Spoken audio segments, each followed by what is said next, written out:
This is the Veterans Memorial Garden at Manotick, Ontario, just south of Ottawa. It's a lovely display honoring the veterans, and the centerpiece is this statue. It's a veteran showing his medals and decorations, obviously aging, being assisted by the next generation.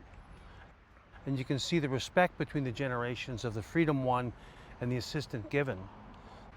The problem is, since this monument is put up, most of the veterans have passed on. So now, who is going to tell their stories?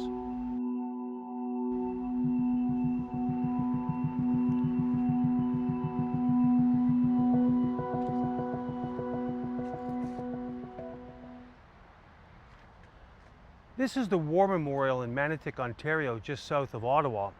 Like all the communities across Canada, it represents the sacrifice of the Canadians in the First and Second World Wars. But like so many, they have no names on them. Therefore, they have no story. So how can we turn this honorable monument in the memory of the sacrifice into stories that we can understand and pass on to other generations? There is a way to do it. We can find men from Manotick who died in the First and Second World Wars and give these names to the monument. What I have done is gone to the War Graves website and I put in Manotick, Ontario into the additional information area. And this is going to give me all the men who refer to Manotick, Ontario as their hometown. So we've actually put together a list of 10 men, 5 from the First World War and 5 from the Second, who were killed, and list Manotick as their hometown.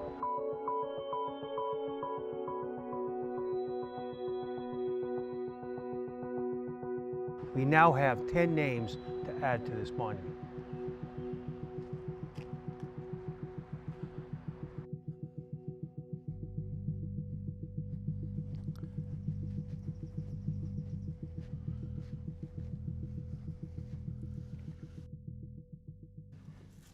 This is the grave of Pilot Officer Thomas Watterson. He's one of the men that is commemorated by the Manotick Memorial, although not by name. And he's buried in a small cemetery about 10 kilometers south of Manotick. And he's buried in the family plot. It's got his information here. Thomas Watterson, RCAF. He was killed 14th of February 1943, and a very, very classic inscription: at the going down of the sun and in the early morning, we will remember them.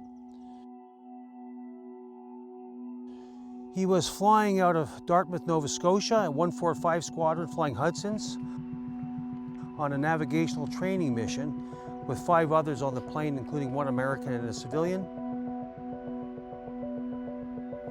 And they must have lost their way and somehow they went down on the 14th of February 1943. Unfortunately for them, no one survived the accident and their bodies weren't recovered until November 1944. Watterson had the advantage of being killed in Canada, so his remains could be brought home. And he's now buried beside his parents in Cars, not far from Manotick. This is quite unique because normally a soldier killed overseas will never return home. The body will never be repatriated. But for those killed in Canada, they could be taken home. So Pilot Officer Thomas Watterson is resting only a few miles from his home.